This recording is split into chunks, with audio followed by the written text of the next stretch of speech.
Bismillahirrahmanirrahim.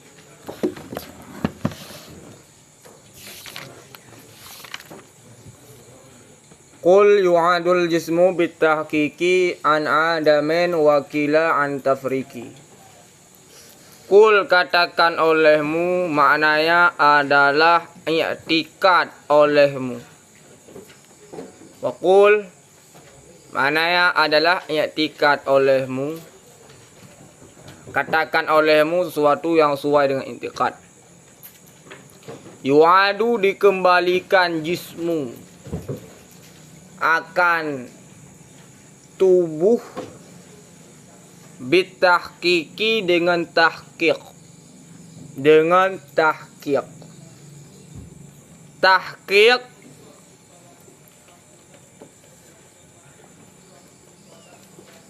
memiliki beberapa makna. Yang pertama, tahqiq memiliki makna isbatu syai'i bid dalil. Menyebutkan sesuatu disertai dengan dalil, itu disebut dengan tahqiq. Yang kedua, ada makna tahqiq adalah isbatu syai'i ala wajhil haq. Menyebut sesuatu secara benar, itu tahqiq. Yang ketiga, tahqiq dengan makna tahakkuk, suatu yang pasti. Pasti. Jadi makna yang cocok tahqiq adalah menyebutkan sesuatu dengan dalil. Menyebutkan sesuatu dengan dalil. Terdapat dalil ayat Al-Quran yang menyatakan bahwa tubuh seseorang yang telah mati akan dibangkitkan, akan dikembalikan tubuh tersebut. Kama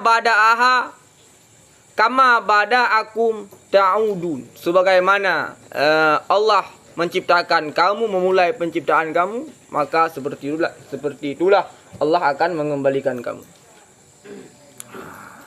Oke.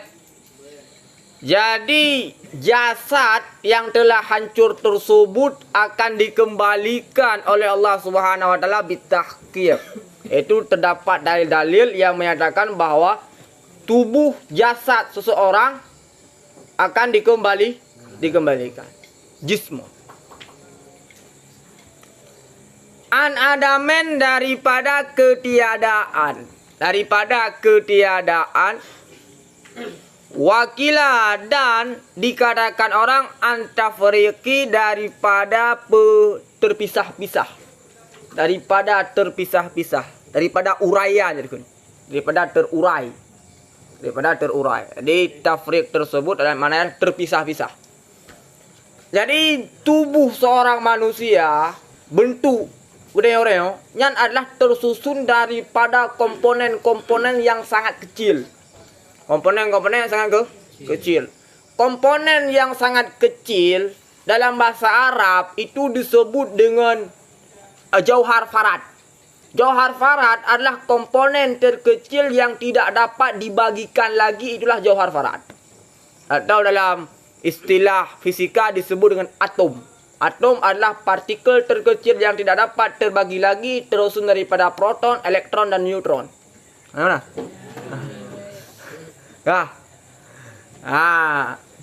Jadi satu tubuh, satu bentuk yang besarnya itu tersusun daripada sangat banyak jauhar-jauhar farad. Jelas? Suatu yang pasti bahwa tubuh tersebut akan dikembalikan. Dikembalikan tubuh tersebut apakah berasal daripada ketiadaan atau berasal daripada tubuh yang telah berpisah-pisah menjadi partikel-partikel yang sangat kecil? Terjadi ikhtilaf. Ada yang mengatakan bahwa Allah Subhanahu wa taala menghilangkan, menghancurkan tubuh tersebut sehingga hilang, tidak tersisa. Kemudian Allah bangkitkan lagi tubuh yang sama daripada ketiadaan. Itu adalah pendapat yang mengatakan bitahqiqi an adam. Yang pertama. Oke. Yang kedua, wakila an tafriq. Ada yang mengatakan daripada tafriq, maknanya adalah Allah menghancurkan tubuh sehingga dia menjadi partikel-partikel yang sangat kecil. Kemudian Allah menjadikan tubuh seperti semula dari partikel yang sangat-sangat kecil tersebut. Oke.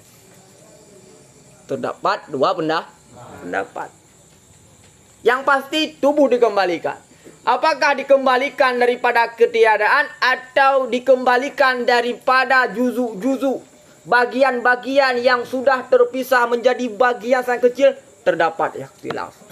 Pertama, mengatakan daripada ketiadaan, maknanya Allah menghancurkan tubuh sehingga dia tidak tersisa sedikit pun walaupun partikel yang sangat kecil. Kemudian Allah kembalikan tubuh tersebut yang berasal daripada ketiadaan. Ada yang mengatakan bahwa tubuh tersebut dikembalikan daripada juzuk-juzuk yang sudah kecil, sangat halus. Tubuh reo hancur sehingga komponen bagian-bagian tubuh tidak tersisa, hancur menjadi bagian-bagian yang sangat kecil. Daripada bagian-bagian kecil tersebut akan dikembalikan oleh Allah Subhanahu wa taala menjadi tubuh semula. Oke. Jadi tubuh yang dikembalikan oleh Allah Subhanahu wa taala tersebut bukanlah tubuh baru milik tubuh yang pertama. Tapi tubuh yang dikembalikan oleh Allah Subhanahu wa taala adalah tubuh yang sama. Jelas? Bukan tubuh lain milik tubuh yang pertama. Contoh. Ketika drone meninggal, drone hancur. Ketika Allah Subhanahu wa taala mengembalikan tubuh drone, apakah Allah mengembalikan tubuh yang lain yang mirip dengan drone ataukah memang tubuh drone yang akan dikembalikan oleh Allah Subhanahu wa taala? Maka yang dikembalikan oleh Allah Subhanahu wa taala adalah benar-benar tubuh drone, bukan tubuh yang lain mirip dengan tubuh drone. Mengapa? Karena seandainya yang dikembalikan oleh Allah Subhanahu wa taala adalah tubuh yang lain yang mirip dengan tubuh drone, maka sungguh yang mendapat nikmat adalah bukan tubuh yang mengerjakan taat. Jika yang dikembalikan adalah tubuh lain yang mirip dengan tubuh drone, maka sungguh yang mendapatkan azab bukanlah tubuh yang berbuat maksiat. Oke. Maka yang dikembalikan adalah tubuh semula. Mengapa? Karena jika dia masuk neraka, yang disiksa adalah tubuh yang bermaksiat. Jika dia masuk surga, maka yang mendapat nikmat adalah tubuh yang mengerjakan ibadah. Wadah? Jelas? Jelas? Hah? Dua. Itulah khilaf dua pendapat. Yang pasti tubuh tersebut adalah dikembalikan.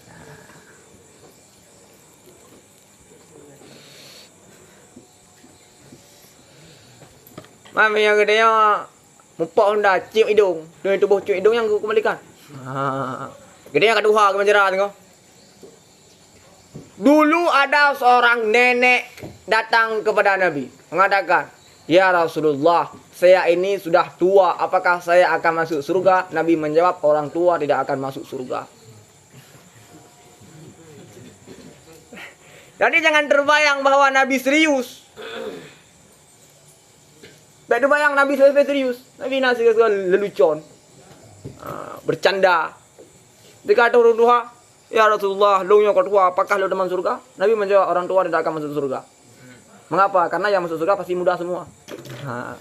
Kan banyak hanya masuk surga, yang tua hana yang tua dalam surga, karena dalam surga semua muda.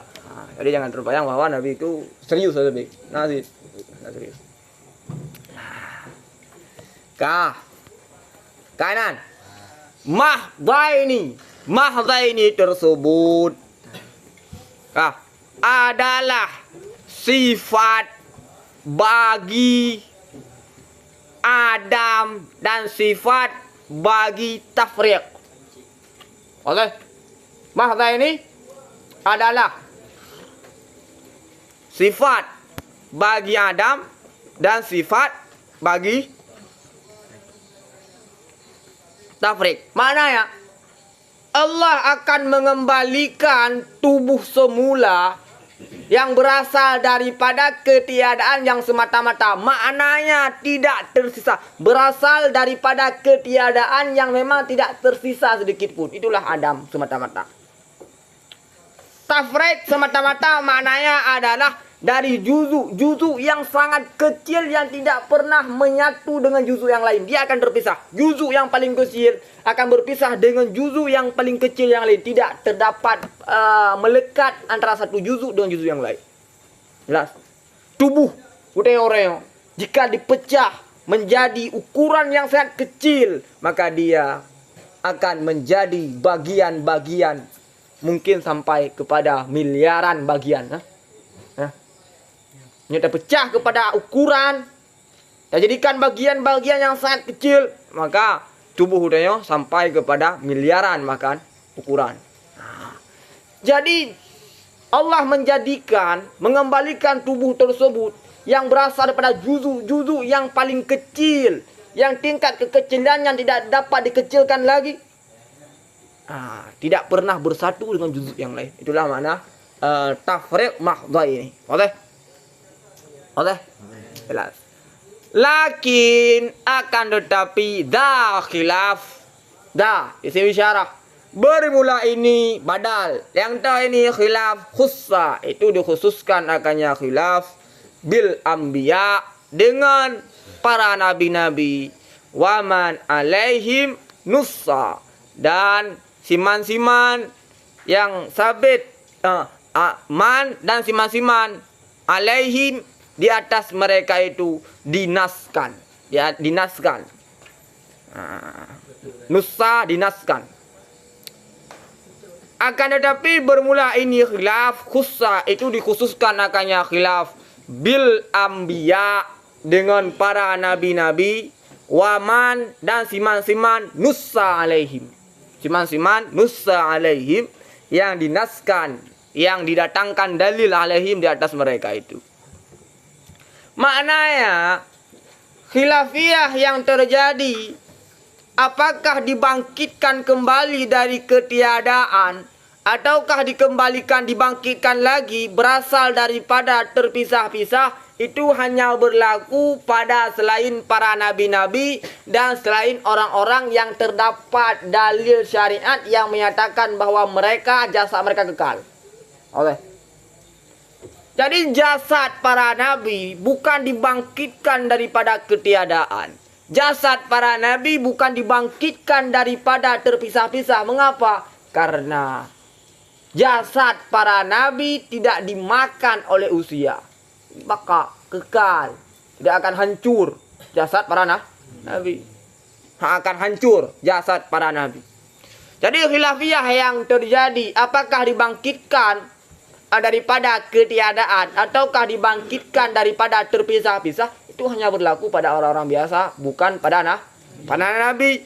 Waman alaihim nusa, dan siman-siman yang dinaskan alaihim di atas mereka itu, dan orang-orang yang datang dalil daripada ayat ataupun hadis yang mengatakan bahwa mereka itu tidak akan hancur. Seperti para ulama yang amilin, seperti para syuhada, seperti para syuhada, dan orang yang menghafal Quran, amilina bima fiha, tadabbur, wa amilina bima fiha. Orang hafal Al-Quran, tadabbur, merasapi makna-makna Al-Quran, dan beramal dengan sesuatu yang terdapat dalam Al-Quran.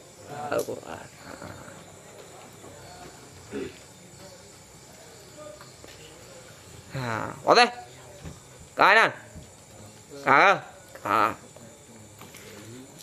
Wa fi adatil arat qaulan, dan sabit pada mengembalikan arat qaulani, pada dua kaul.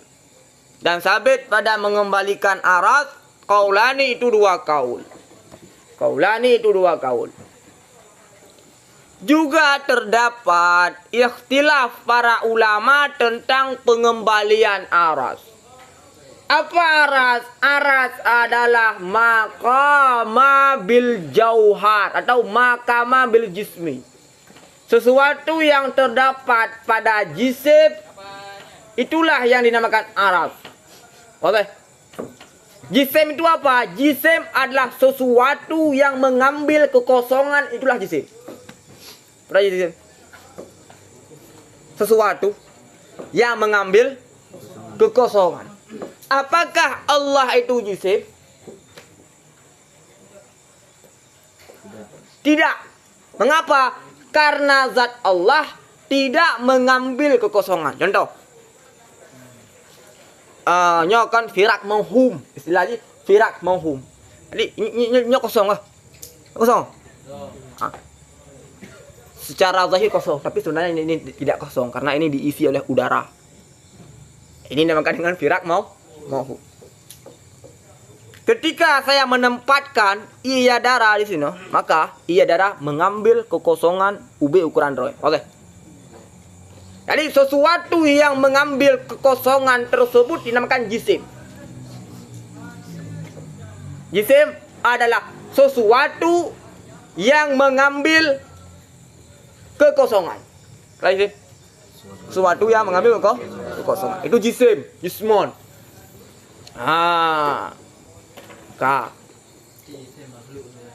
Makhluk. Semua jisim makhluk. Jisim adalah makhluk. Jisim. Jisim adalah sesuatu yang mengambil kekosongan. Malaikat juga mengambil kekosongan. Maka malaikat ditakrikan dengan jismul latif. Dia juga bisa mengambil kosongan. Mengambil kosongan. Cuma hanadu sekali. Udara apakah mengambil kosongan? Ambil sih.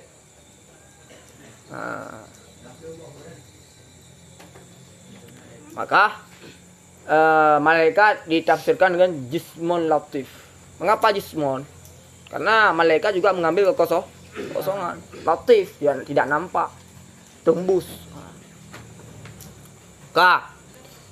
Sesuatu yang terdapat pada jisim itu disebut dengan aras. Sesuatu yang terdapat pada jisim maka disebut dengan aras. Seperti tinggi, pendek, merah, hitam, kuat, lemah, cantik, ganteng, jelek, pak, luya. Yang adalah aras. Mengapa? Karena terdapat pada jisim.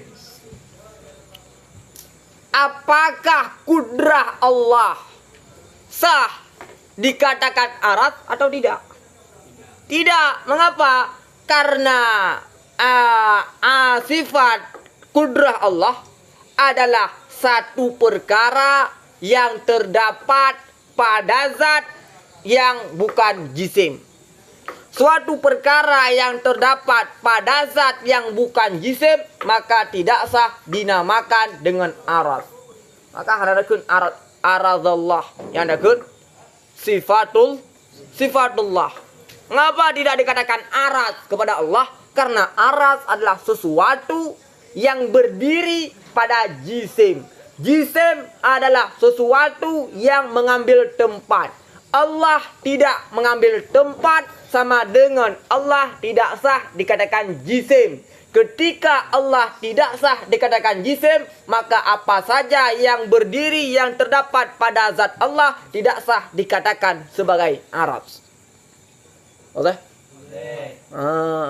Kita matu, muter kita ada tahu. Yang hai kap, boleh bertentu nanti. Betul arat adalah sesuatu yang terdapat pada jisim. Sesuatu yang terdapat pada jisim. Jisim adalah sesuatu yang al-mawjud la fil mawdu'. La ilmu maqulat al-mawjud la fil mawdu'. Long pegot skema tentang jauhar dan jisim. Dalam dunia ini semua yang mawjud tidak terlepas dua yang pertama. Ada yang mawjud hadis, ada yang mawjud qadi. Yang maujud hadis adalah selain daripada Allah itu semuanya maujud hadis. Nah, betul. Pilih dapur nah betul.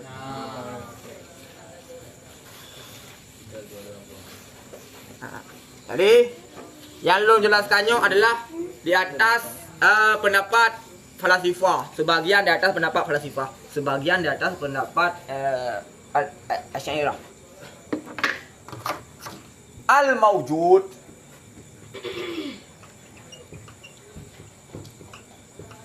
Al-mawjud ada dua macam. Ada al-qadim, ada Mana hadis? Hadis qadim. Hadis ada dua. Ada jauhar,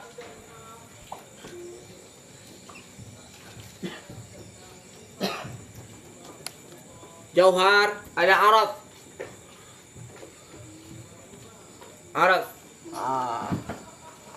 Arad maqama bi ghair. Ya jauhar maqama bin nafsih. Kemudian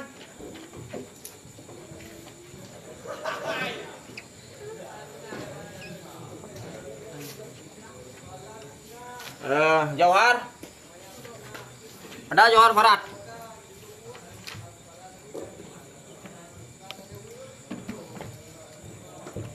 Fardin. Ada jauhar murakkab atau dinamakan dengan jismon. Jismon. Ada namen, ghairu namen. Namen ada hisas,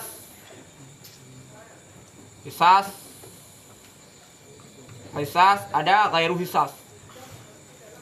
Hisas ghairu hisas.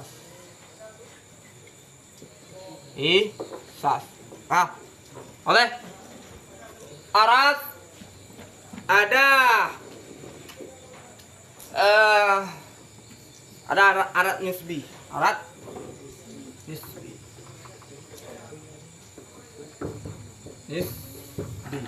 Ada kam, ada kaifi, ada fi'lu, ada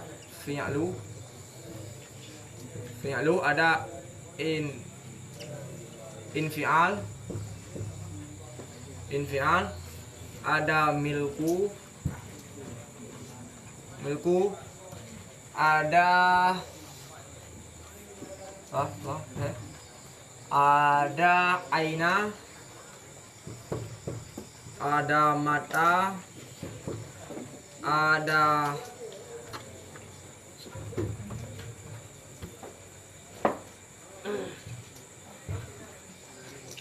baru mata, fi'lu, infial, ada idhafah,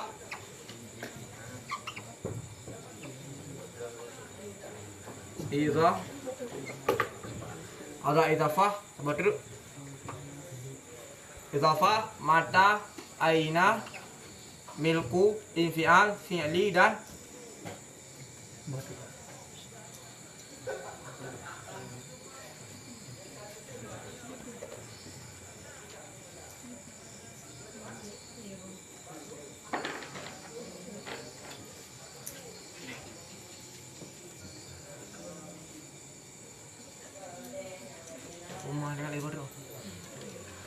sah 2 5 6 7 8 untuk idhafah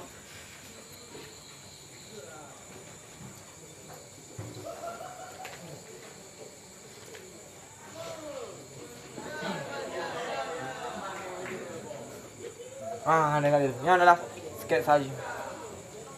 Jadi berbicara tentang arat itu berbicara tentang hadis.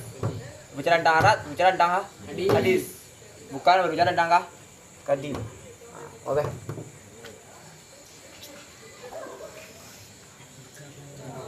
Hah? Jismon, nyo Johar Farad. Johar Farad itulah komponen yang sangat kecil, atom. Gimana? Yo. Fi'lu, infial, milku, aina, mata, idafah, kam, kif. Betul dah. Nisbi ya. Hah? Yang gimana nisbi? Yang nisbinya, nisbi.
Sebab tu buat ni.